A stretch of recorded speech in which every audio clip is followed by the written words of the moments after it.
Nope, I don't even have my phone on me. All right. So far, just Brendan Baker said to think of me. Okay. Is that all? Think of me? Yeah, so far.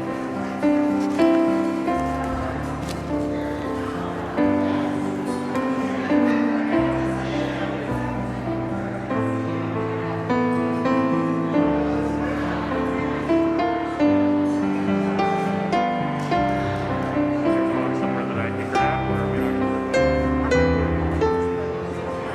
Yeah, thank you. Thank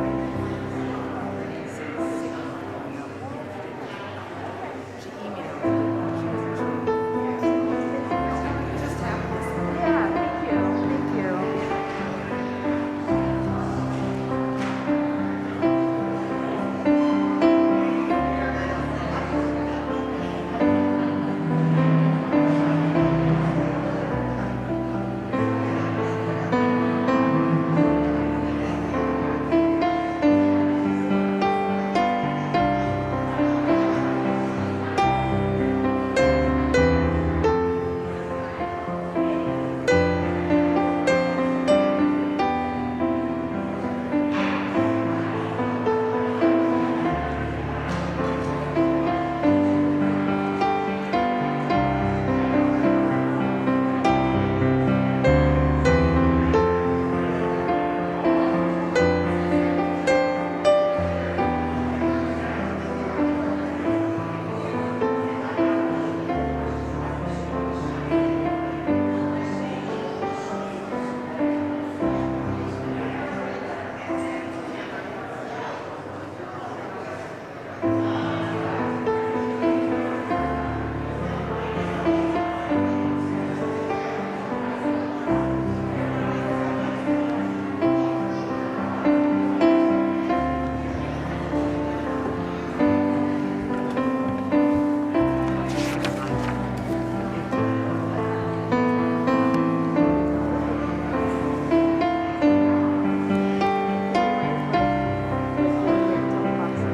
He gives me a thumbs up. Can I start?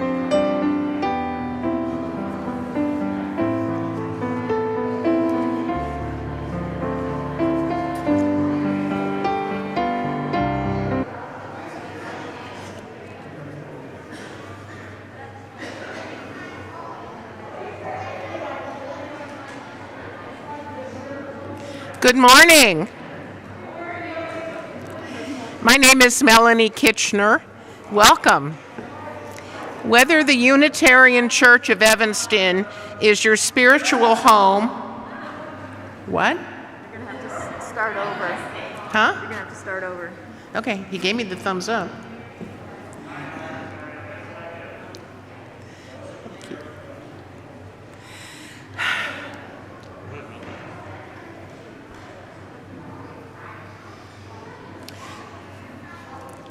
Good morning. My name is Melanie Kitchener. Welcome. Whether the Unitarian Church of Evanston is your spiritual home or you are seeking comfort and connection in uncertain times, we are grateful you are here with us. We are an inclusive and welcoming community, seeking truth and love and striving to nurture the human spirit for a world made whole. We are guided by our principles and values, which remind us in every moment and through every challenge that each of us is worthy of love and that we are all connected through the vast and beautiful web of existence. Together, let us remember our kinship with one another. And may we hold one another in heart and mind with tenderness and careful attention. There are many links of connection in the comments section of the YouTube live stream, including the order of service credits, ways to support our mission, and how to be added to our email newsletter. A few announcements. Our Faith Formation Hour will begin after the service next Sunday. Each Sunday will have a different focus for reflection: art and music, anti-racism and anti-oppression, spiritual practices, and social justice. You will find more information on each Sunday's Faith Formation Hour on the website, and you'll be guided each Sunday on what's happening and where. After the service today, please head out to the South Lawn to participate in Bike the Ridge and in our membership engagement program fair. Sign up for our 6-month covenant groups or to volunteer with the membership engagement task force or with the serendipity auction. Get your questions about Realm answered, and we invite our members who joined while our building was closed to pick up their new membership bag. And now I invite those of you at home to get your chalices ready. Set a place for yourself and your family as we join in beloved community.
Our opening reading this morning is We Meet on Holy Ground by Richard Gilbert.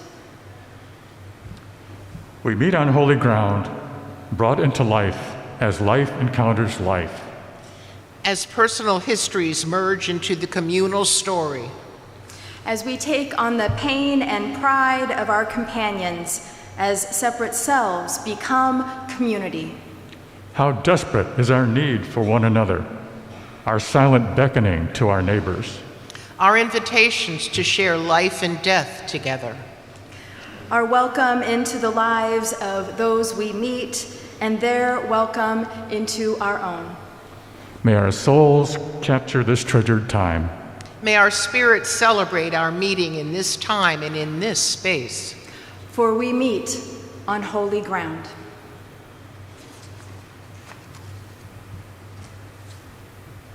The Unitarian Church of Evanston sits on the traditional and current homelands of the Council of the Three Fires, the Odawa, Ojibwe, and Potawatomi nations. Many other tribes, such as the Miami, Menominee, Ho-Chunk, Sac, and Fox, have and continue to call this area home. We name these in honor and respect for the land which we use as sacred space, for all the animals and plants that have lived on and through this land, and for all who have been and remain a part of the earth. Our shared faith calls us to name these as one small effort toward greater accountability, deeper relationship, and mutuality with our ancestors, our communities, and our descendants.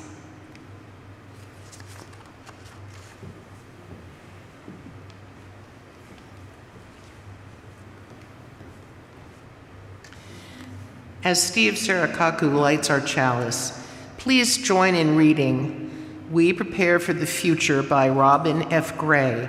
The words are printed on the screen. By the light of this chalice, we prepare for the future. We prepare ourselves for the times of triumph and times of trial that might come. We prepare ourselves to be present to one another with loving hearts, even in the most difficult times. We prepare ourselves to make connections that will lift us out of isolation and prepare the path of justice and equality. Please rise in body or spirit and join in saying the words of our covenant that are also printed on the screen. Love is the spirit of this church, and service is its law. This is our great covenant, to dwell together in peace, to seek the truth in love, and to help one another. Please remain standing and join in hymn 1074, Turn the World Around. If you are participating from home, please sing along. Those of you who are here, please enjoy the recording and hum along or mouth the words, but please refrain from singing out loud.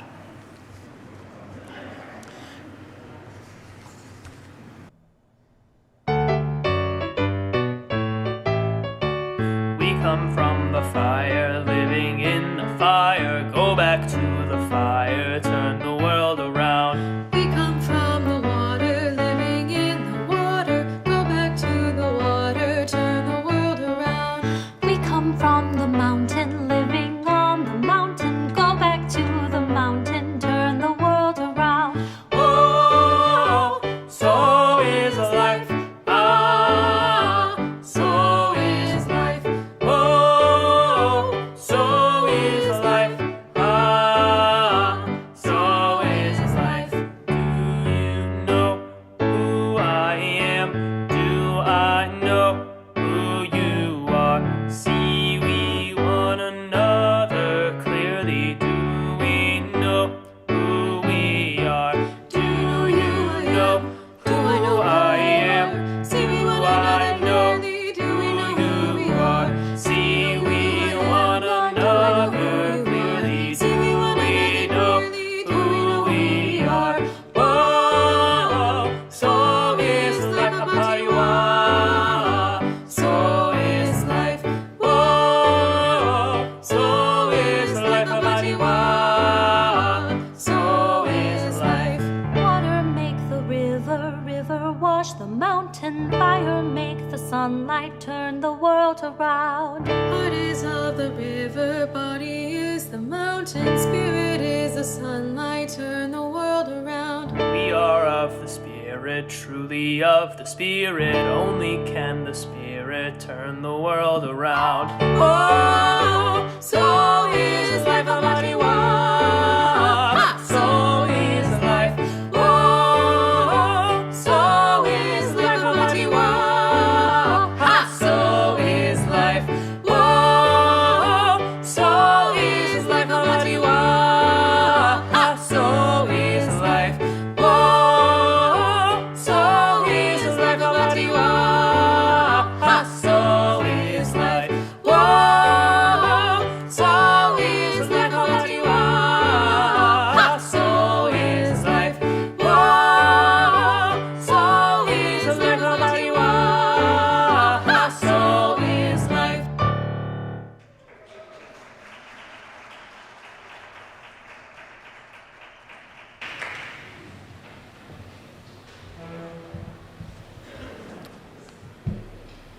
Our story this morning is a shortened version of Wanda's Roses by Pat Brisson. illustrated by Marianne Coca Leffler. Who's going to do the slides? One morning in spring on the way to school, Wanda noticed a bush growing in an empty corner lot. It was surrounded by trash and heaps of junk. It must have been growing for a while because it was about 2 feet tall, and Wanda was surprised that she hadn't noticed it before. But there it was, bare and thorny, and Wanda, who loved beautiful things, felt her heart beat faster. "A rose bush," she said to herself, "my very own rose bush." Now, the rose bush didn't really belong to Wanda, but since nobody seemed to own the lot or the heaps of junk that were piled there, she decided to care for this bush and make it her own. All during school, she thought about her rose bush. During art, she drew pictures of what it would look like in bloom. During library, she borrowed books on arranging flowers. After school, she rushed to the rose bush. It was still bare and thorny. Maybe it needs some more sun, thought Wanda, so she put down her school bag and began dragging some of the nearby trash out to the curb. Mrs. Turner, who was on her way to the store, stopped to help her with a broken chair. "Cleaning up the neighborhood, Wanda," said Mrs. Turner. "That's a nice project for you." "Oh, I'm not just cleaning," Wanda told her. "I'm helping my rose bush get more sun so it will bloom." "Your rose bush?" Mrs. Turner asked. "Where is your rose bush?" Wanda said, "Over there," pointing proudly to the bare, thorny bush. "Oh, Wanda, I'm not so sure that's a rose bush," Mrs. Turner said gently. "Sure it is," said Wanda. "I've seen rose bushes in books, and this is what they look like before they bloom. You just wait. In a few weeks, this lot will be full of roses." "Well," said Mrs. Turner, shaking her head, "good luck with it, Wanda." As she walked away, Mrs. Turner thought to herself, "If that's a rose bush, then I'm the Queen of England." The next day after school, Wanda hurried to her rose bush. It was still bare and thorny. Maybe it needs more air, thought Wanda. So she put down her school bag and began taking more of the trash out to the curb. "Once I get all this trash out of here, nothing will block the air from getting to my rose bush," thought Wanda. Mr. Claudel was on his way home from work, saw Wanda trying to drag an old door, and stopped to help. "Cleaning up the neighborhood, are you, Wanda?" he said. "Not just cleaning, Mr. Claudel," Wanda told him. "I'm getting rid of trash so that my rose bush will get more air." "A rose bush? Here?" he asked. So Wanda showed him the rose bush. "I don't know much about gardening, Wanda," said Mr. Claudel, frowning, "but I don't think that's a rose bush." "Sure it is," said Wanda, "and in a few weeks this lot will be filled with the sweetest smelling roses you ever saw." She thanked him for his help and went off to drag some more trash. Mr. Claudel shook his head. "If that's a rose bush," he said to himself, "then I'm the King of France." Every day after school that week and the next, Wanda worked in the empty lot. Mrs. Giamatti, who lived in the apartment next door, gave Wanda trash bags for the old shoes, bottles, broken toys, and bits of glass that she was picking up. The next week, when the rose bush still wasn't blooming, Wanda talked to her school librarian. "I need some books about getting roses to bloom," she told Ms. Jones. "Oh, do you have a rose bush, Wanda?" Mrs. Jones asked. "Yes, but it doesn't have flowers yet, and I know it has enough sun and fresh air." "Does it have enough water?" Ms. Jones asked. "Water," Wanda said. "Of course, that will make it bloom." That afternoon, Wanda stopped across the street at the butcher shop. "Mr. Sanchez, will you please give me some water for my rose bush?" "Rose bush? Is that what I see you taking care of and talking to every day out there? Are you sure that's a rose bush, Wanda?" Mr. Sanchez asked. "Oh, yes, I'm sure. But it can't bloom because it needs water." Mr. Sanchez gave her a plastic bucket. "I hope that really is a rose bush, Wanda," he said, looking at her doubtfully. "You'll see," Wanda told him. "In a few weeks, that whole lot will be full of roses." As Wanda carried the water to her rose bush, Mr. Sanchez muttered, "In a few weeks, that thorn bush will still be a thorn bush." Every day, Wanda ran to her rose bush after school, but every day it was still bare and thorny. She watered it and sang to it and checked its bare branches for roses. Mrs. Turner, on her way to the butcher shop, stopped to see if there were any roses yet. Mr. Claudel, on his way home from work, stopped to see if there were any roses yet. Mrs. Giamatti, seeing Wanda in the lot, called down from her apartment to ask if there were any roses yet. When Wanda went to the library at school, Ms. Jones asked if there were any roses yet. And every day when Wanda went to the butcher shop for water, Mr. Sanchez asked if there were any roses yet. To each person, Wanda would answer the same thing. Just you wait. Pretty soon the whole lot will be filled with roses. And then one day, Wanda had an idea.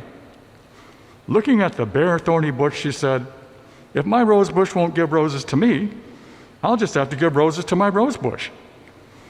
And when she saw Mrs. Turner, Mr. Claudel, Mrs. Giamatti, Ms. Jones, and Mr. Sanchez, she gave each of them an invitation that said, please come for tea and muffins in Wanda's Rose Garden, Saturday morning at 9. Oh no, said Mrs. Turner, Mr. Claudel, Mrs. Giamatti, and Mr. Sanchez. Oh good, said Ms. Jones, who had only heard about the bush from Wanda and hadn't seen it for herself. I'll bring the muffins. And the next morning at 9, everyone was surprised to see Wanda's rose bush covered with roses, paper roses that Wanda had made herself and carefully tied to each bare, thorny branch. But more surprising yet, everyone who came to the party had brought along a rose bush to plant near Wanda's, except Ms. Jones, who had brought delicious muffins. After they had eaten their muffins and drunk their tea, they all got busy planting rose bushes. Mr. Claudel and Mrs. Turner dug the holes. Mrs. Giamatti held the bushes in place while Wanda and Ms. Jones filled in around the roots with soil, and Mr. Sanchez brought water from his shop and watered them all thoroughly. When the work was finished, Mr. Claudel said, Wanda, what a wonderful rose garden. Wanda and the others smiled. And later that summer, the whole lot was filled with the biggest, most beautiful, sweetest smelling roses that everyone had ever seen, just as Wanda had always said it would be.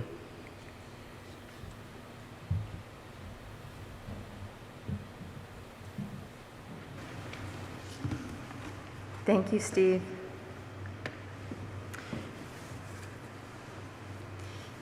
Each Sunday, we hold space for the joys and sorrows of those gathered here, honoring the struggles and the triumphs, the brokenness and the wholeness that is woven into the human experience.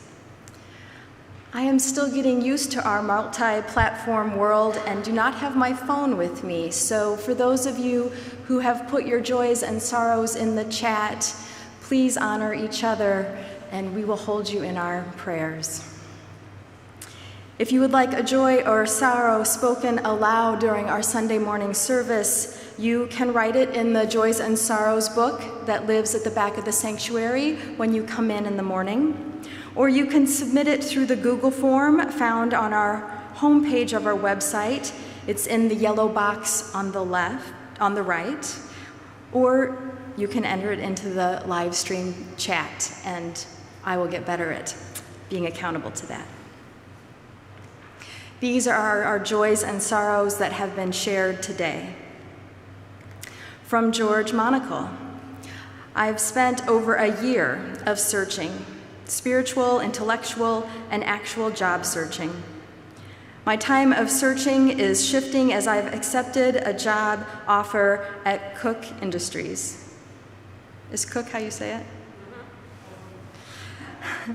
Cook has been a contributor to greenhouse gases and has funded some of our political divisiveness. So on the surface, this doesn't seem to be a great fit. However, I've mapped their market-based principles to our UU principles, and I believe there is enough overlap to be successful there while living my values. It helps that I'll be involved in capabilities transformation, and I hope to transform how they prioritize the environment. Please wish me luck. From Shannon Lang. Concern for her friend and colleague Leslie Turner, who lost her son in a motorcycle accident. The driver hit him from behind and left the scene, making the situation more emotional. Leslie has asked her friend network for prayers of support. From Jordan Struber.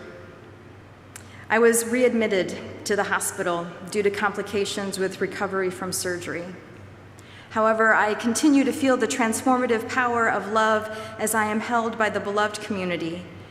And another thank you to all who have made meals, given rides, and reached out to offer support. Nancy Owens and Nancy Lee, who I saw this morning, there they are celebrating being together for 28 years and getting officially married in 2013.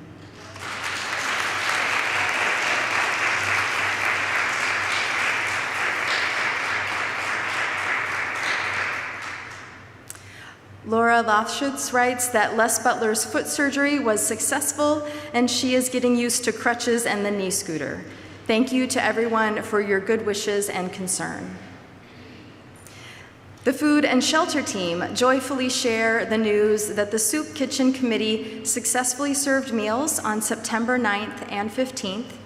118 meals were served, along with lunches, and donated bread and pastries from Hune and Beth's Bake Shop. The YMCA welcomed our leftovers, and kudos to Marilyn Robluski and Ellie Feddersen for being our organizers. These are all of our joys and sorrows shared today. We hold these and those unspoken in our hearts. This sacred space for our tender offerings is part of the practice of beloved community. Together we expand our celebrations and lessen the burden of our grief. Please join me in an attitude of prayer and meditation.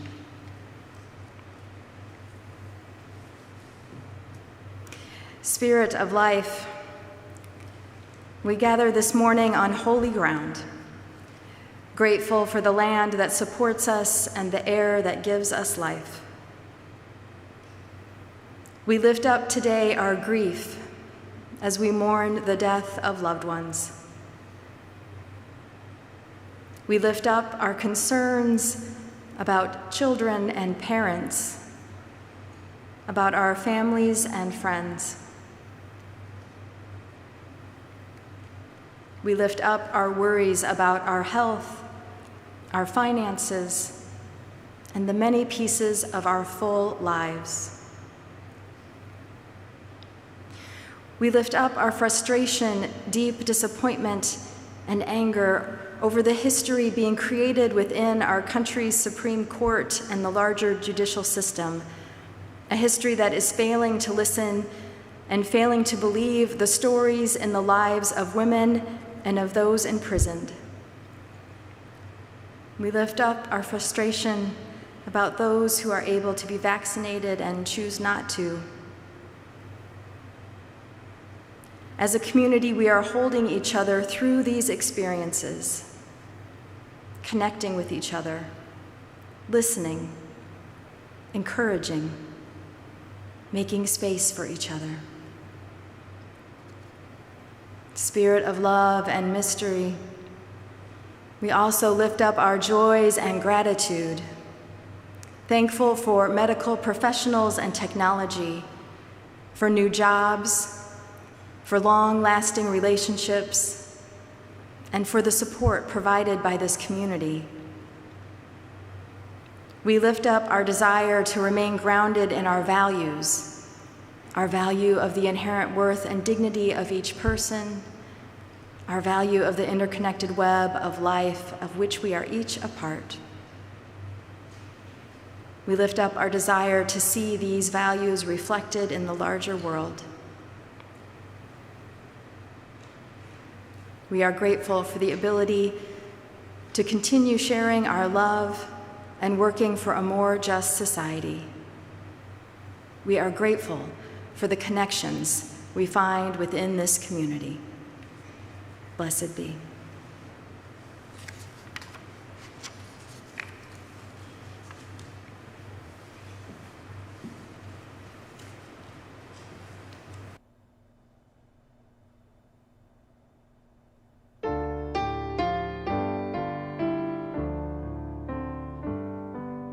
Open my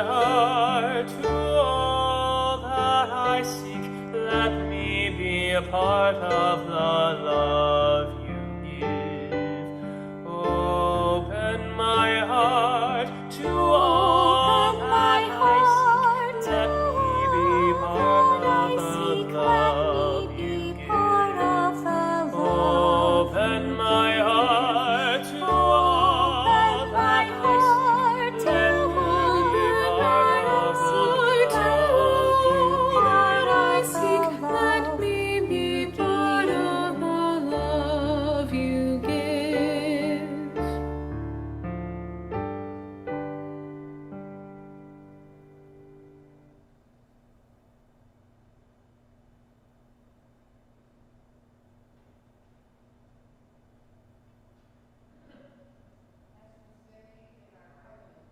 Day. Services are law. UCE is called by our mission, values, and principles to contribute to our community, to form accountable partnerships, and to express gratitude through giving. Today's offering will be shared with Deborah's Place, whose mission is opening doors of opportunity and helping women experiencing homelessness in Chicago. If you are joining us from home or in the building, you may text to give, mail in a check, or give from our website. If you write a check, please indicate in the memo line if your check is for the shared offering, pledge, capital campaign, or some other giving. If you are in the building, wherever you are, and if you have money for the collection plate, please raise your hand. An usher will walk by with a collection bowl or box. The ushers have pens and envelopes if you would like to identify your cash with your pledge or other giving. There are also envelopes by the Joys and Sorrows table for your use in the future. Please give as generously as you are able, and may what you give bring you joy.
Our reading today is The Task of Religious Community by Mark Morrison Reed.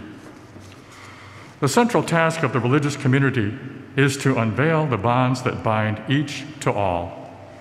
There is connectedness, a relationship discovered amidst the particulars of our own lives and the lives of others. Once felt, it inspires us to act for justice. It is the church that assures us that we are not struggling for justice on our own, but as members of a larger community. The religious community is essential, for alone our vision is too narrow to see all that must be seen, and our strength too limited to do all that must be done. Together, our vision widens and our strength is renewed.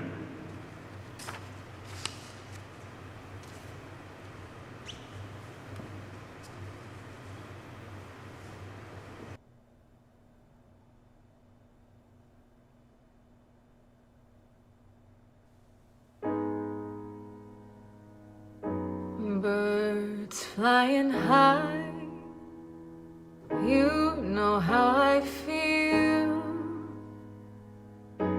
Sun in the sky, you know how I feel. Breeze drifting on by, you know how I feel. It's a new dawn. It's a new day, it's a new life for me, and I'm feeling good.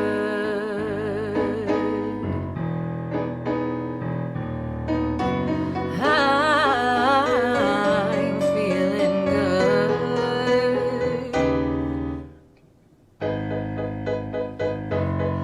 Fish in the sea, you know how I feel.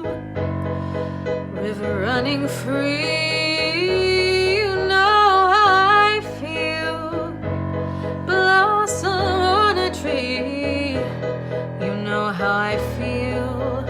It's a new dawn, it's a new day, it's a new life for me, and I'm feeling good.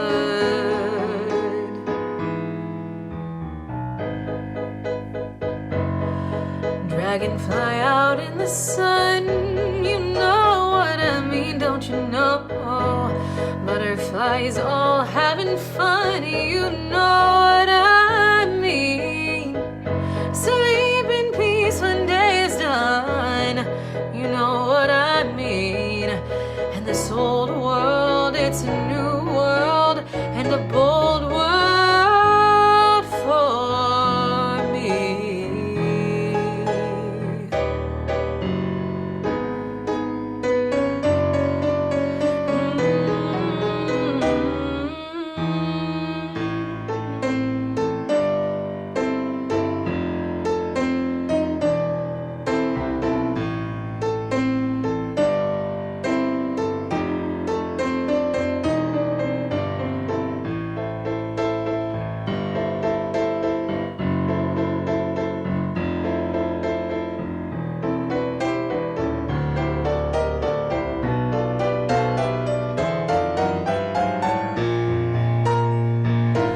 Stars when you shine, you know how I feel. Scent of the pines, you know how I feel. Oh, freedom is a mine, and I know how I feel. It's a new dawn, it's a new day, it's a new life. It's a new dawn, it's a new day, it's a new life. It's a new dawn, it's a new day, it's a new life, it's a new life for me, and I'm feeling good. I'm feeling good.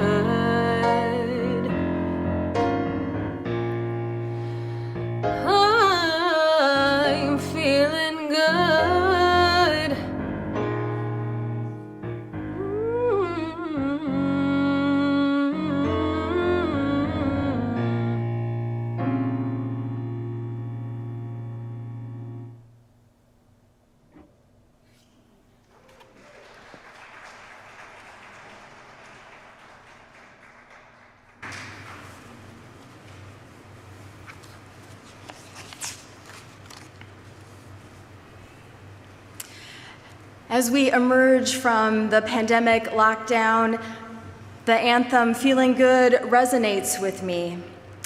The lyrics, it's a new dawn, it's a new day, it's a new life, remind me that I feel good when I am walking outside without a mask or sitting in my office after months of working from home.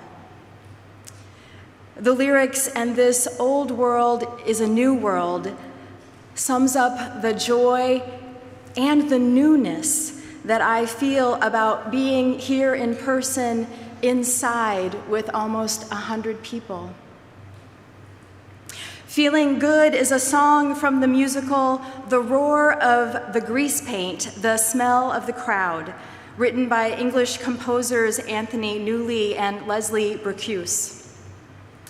It was first performed on stage in the United Kingdom in 1964 by Guyanese actor Cy Grant, who played the musical's character named the Negro. Feeling Good became popular in the US after American singer Nina Simone recorded it in 1965 for her album, I Put a Spell on You. I want to acknowledge that Feeling Good is a song of emancipation that has come to embody generations of Black joy and boundless self-expression. It is a song with a long history about so much more than reflecting a little of what I feel emerging from the pandemic lockdown. Reemerging is complicated and has many facets. There is the joy of seeing and hugging family and friends in person again.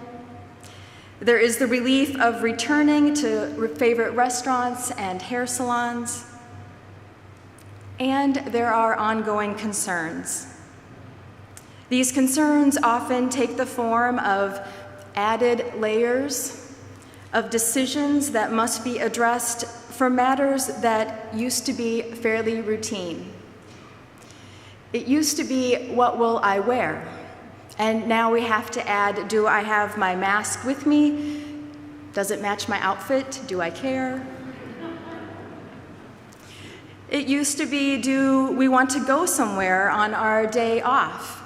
And now there's the added layer of, what are the COVID mitigation protocols wherever we're wanting to go? It used to be, when will I go get groceries? And now shopping includes deciding if I'll ask the woman in the grocery store to put her mask on, or if I'll go down a different aisle instead, knowing I have to circle back to get olives. Planning and determining what risks we will or won't take are always a part of life. It is not that we aren't used to making many decisions on any given day, but that we are living in a moment in time in which many of the plans or decisions we would have made before the pandemic now have additional layers of information to ascertain. This past Tuesday, my wife and I sat down for dinner for 6 with friends from 4 different households. The lead up to that dinner party was a long chain of emails to figure out where we could meet because we wanted to eat together, and it was going to be a little bit chilly, and we wanted to be outside. And if we hadn't already known everyone's vaccination status, that would have been another long chain of emails. Many things are more complicated than before. The constant gathering of information, the weighing of risks to the health of ourselves and our loved ones, the simultaneous excitement and anxiety about being in person again, all of this can be overwhelming. And this overwhelming nature of our current everyday life is leading some of us to experience what is called decision fatigue. In 2006, Professor Kathleen Voss with the University of Minnesota Professors Roy Baumeister and Diane Tice with Florida State University, Professor Jean Twenge with San Diego State University, and Professor Brandon Schmeichel with Texas A&M University published a study in Psychology Today titled "Decision Fatigue Exhausts Self-Regulatory Resources." The study was conducted in 4 states and was geared toward behaviors affecting consumer purchasing. The study concluded that self-regulation and decision-making draw from the same psychological resource, so that the more decisions one has to make, the less resources one has for self-regulation. Think of the psychological resource as a finite source, such as a battery. Each decision reduces the charge of the battery, and the person has less energy available to either make more decisions or to provide for self-regulation later on. Decision fatigue expresses itself through 4 main symptoms of self-regulation: procrastination, I smile because that's mine, impulsivity, avoidance, and indecision. Since 2006, and especially over the past year, there have been many articles written with suggestions about how to deal with decision fatigue. Self-care was on all the lists that I read. Getting enough sleep, eating something before you make your final decision. I would add to self-care making time to connect with that which is larger than ourselves. This connection will take a different form for each of us. For some, it is connection with nature. For some, it is through human relationships. For some, it is a connection with the holy. One option when you are feeling overwhelmed is to slow down, maybe taking a breath, and take a moment to seek out that connection with something that grounds you. Another suggestion for how to deal with decision fatigue that was on most of the lists is don't do it alone. Let others help. The importance of relationship is one of the key ways to assist yourself if you are feeling overwhelmed right now by all the additional decisions that need to be made. Within our faith community, relationship is one of our foundational values. It is written into our 2nd, 3rd, 7th, and 8th principles. It is grounded in love. Love that often shows up in small ways, sometimes simply by being listened to. You are invited to pause each time you feel overwhelmed by a decision that needs to be made, and before you decide impulsively or procrastinate or avoid making a decision altogether, think about who might you connect with in order to assist you. Is there someone in your family, a friend, a coworker, someone here at UCE who could be with you to listen or to assist as you process the layers of information in order to make a decision? And then you are invited each time you connect with others, whether virtually or in person, to really engage in that connection. Some of you know at the end of an online meeting, I sometimes like to ask us to take a moment and to look at each screen, to really see each other, knowing that we are connected in this moment, across space and time. Even in person with our masks on, you are invited to slow down, to really see each other, hear each other. As we have more multi-platform in-person and online gatherings and meetings, it will be important for us to slow down and to feel how we are all connected, that we are a faith community bound in our values and our love.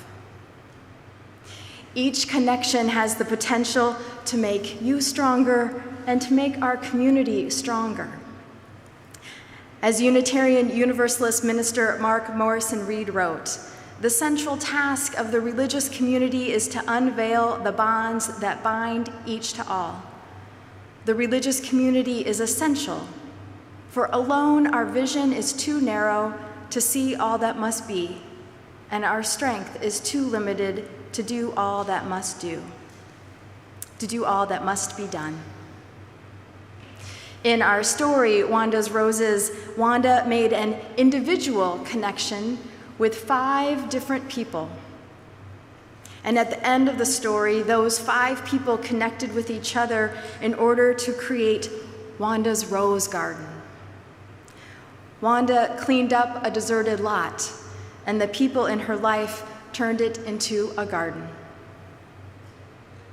We can do the same together, slowing down to connect with each other, whether we are in person or virtually connected, leads to deeper relationships. And deeper relationships lead to a deepening of our commitment to our values and an expanding vision of how we can live into our mission to make the world more whole. This vision and commitment can lead to transformation within our congregation and beyond our walls. As we start our new church year together, how will we transform and be transformed by our relationships here at UCE? The hospitality teams are re-engaging, and if you are comfortable attending in person, I invite you to volunteer for your teams for Sundays. The social justice teams are already busy connecting with the communities beyond our walls, and you are invited to get more involved with them. Today, our membership engagement program fair on the South Lawn after the service focuses on ways to connect within our UU community. If you are online, please check out our website for more ways to become involved. As we continue to navigate through our multi-platform pandemic lives, let us continue to do it together, connected, finding joy, surrounded by love.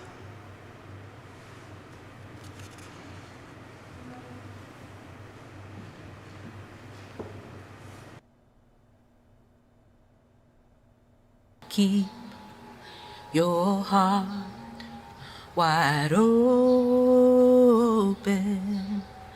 though the waves wanna push you around. You gotta keep your heart wide open till your faith brings you back to solid ground.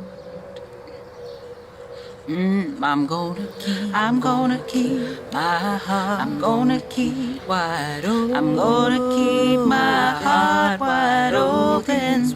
Though these waves wanna push, though they want me around, though the waves wanna push me around, I'm gonna keep my heart. I'm gonna keep wide open. I'm gonna keep my heart wide open till my faith brings me back to solid ground. Until my faith brings me back to solid ground. We gotta keep our heart. We gotta keep wide open. We gotta keep our hearts wide open.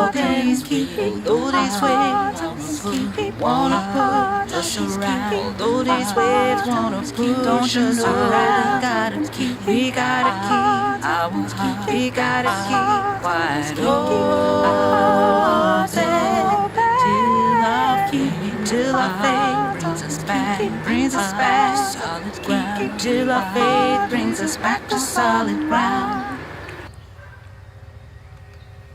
Say hi. Hi.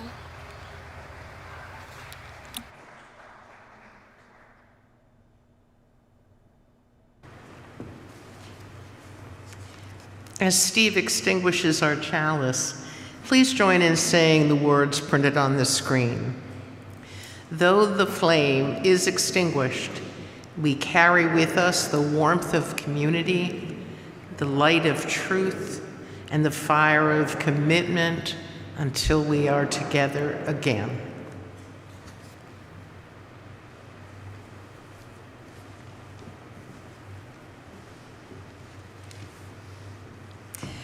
May you find connection within our community and know that you are not alone.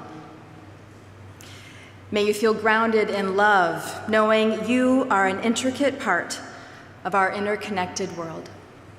Blessed be. Go in peace.